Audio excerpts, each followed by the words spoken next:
For reference video, today is April 17, Friday, 2026. So I'm looking at the Microsoft project. Ito yung ginagamit ko ngayon. Currently, ito ginagamit ko. Tatlo.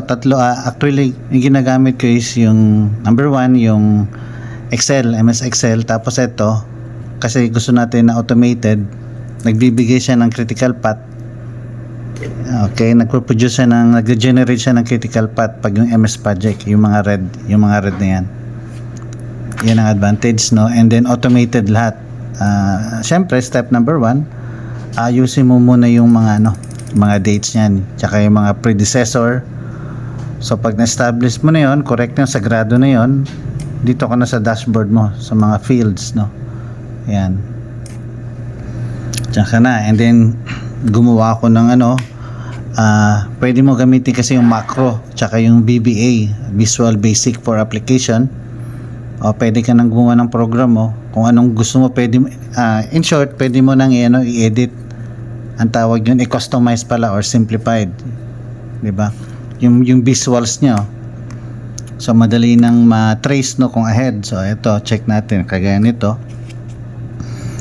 So ang gusto ko kasi na every time na pagka i-check ko yung yung scheduling ko, automatic na mag-generate na yan kung ano ahead, ika nga, work status ahead, complete, di ba? O check natin.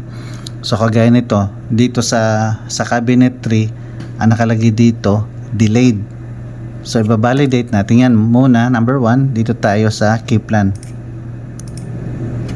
Sabi sa may MS project, delayed daw tayo dito, which is nagmatch na, no, kasi X pa dito, may excess yung blinking, yan yung ongoing, no, nagbi-blink pa siya, diba? Yan, mga tapos na yan. So tama, no? Tapos after which, i-validate na natin sa site. Tatanungin natin yung mga site engineers natin doon, site architects, tsaka yung mga trade cons natin. So ganun lang ang flow, no? Okay, so pupunta ako sa site, i-check ko, i-validate ko yan. Okay, sige. Captain Ulrich, so i-check natin yung kung saan yung sinasabi ng MS project. Ito, sabi niya delay sa cabinet 3. Alright, yan ang hahabulin, no? Sa kabila, basta itong kwarto na to, 1, 2, 3, 4. Okay, hahabulin. Alright, ito pala. Sige, confirm, no? Nagmatch na yung delay. Sabihin itong ihahabol namin. So, dinifferentiate ko lang, Rick, yung sa MS project. Kasi sabi sa MS project, yung cabinet 3 natin delay. Sinay ko sa key plan, nagmatch din. Yung the third one, i-verify natin sa site talaga, which is ito. Alright.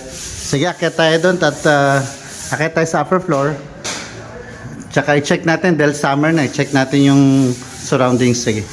Alright, so nakabalik na ako ng site office, and then ito na yung MS project, no? And then na-validate ko na ito, kaya pala delayed yung sa physical. First, tinignan natin sa key plan, delay din doon. Tapos tinignan natin sa actual sa site, yung habulin natin yung sa kitchen cabinets, no? Tapos etong nakalagay dito, yan, percent complete, default to na field or na column ng MS project. Ito automatic to. Automatic nag-update to pag nag-click ka rito ng sa project, tapos i-click mo to, asan na yan, yung update project. Kasi time-based to, time-based, no? Sabihin, kunyari bukas, no? Bukas, niya na. Etong percentage is, ibig sabihin yan, ito nakalagay 25%. Ibig sabihin yan, 25% na ang na-consume natin na time or days.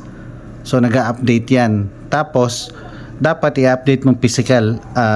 One thing lang or one field lang na ini-encode natin manually, itong physical percent complete. Yan, yung mga gumagamit ng mga MS project yan, alam to. Yan. So pag di mo in-update yan, may iwanan ka ng percent complete no? Kasi pag-update kanina, naka 24% lang to eh. Tapos in-update ko naging 25. Kasi yung nga, tumatakbo ang oras, timer to. E di pag na 100% to, ibig sabihin na-consume na yun. Na-consume na yung budget mo na, yung planned mo na days, no? O, ito kagaya nito. Yan, planned duration 55 days. O, tapos yung na-consume na natin is 13.48. I-translate mo into etong 13.48 days, i-translate mo into percentage, ito 25. O, bukas ng umaga, no? Bukas ng umaga, pag open ko nitong MS Project na computer, kiklik ko tong update, or pwede mo na hindi i-click yung update. Dito sa akin, ipoprogram ko pa to sa macro sa VBA na uutusan ko yung computer, uutusan ko tong MS Project na sa this project tinatawag na gusto ko pag open ko nitong MS Project mag-auto update na. Go-auto update, project update. Pwede 'yon, no? Pwede yung ganun. So, yan.